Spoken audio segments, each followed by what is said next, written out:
The indigenous people in this room are here to share information from their territories. One of the organizers of this workshop is Yuji Carino from the Philippines.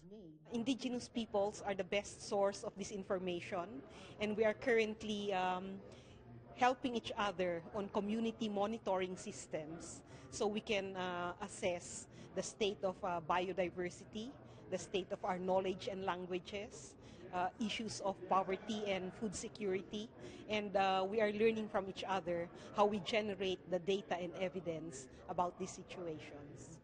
Lakpa Nuri Sherpa works for Asia Indigenous Peoples Pact in Thailand. One of their goals is to change the government's perspective on climate change, which often separates human rights and environmental issues. Our focus is the environmental issues is very much related to the human rights issues.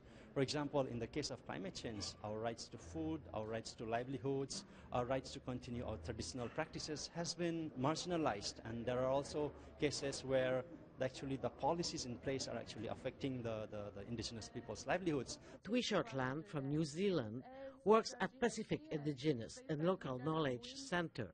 They are working to raise awareness about indigenous issues globally.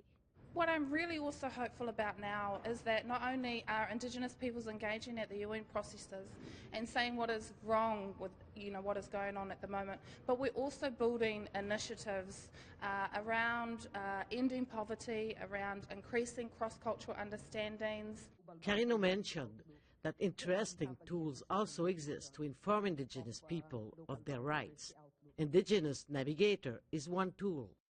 It is a simple community questionnaire where communities go through the questionnaire and answer how well we are enjoying the rights that are part of UNDRIP.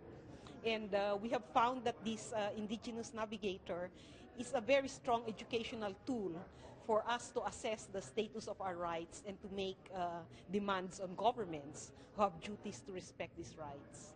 Participants were pleased to meet with Indigenous people and learn more about other cultures here, and hope more people will join their networks. Daniel Rochette, APTN National News, Kahnawake, Quebec.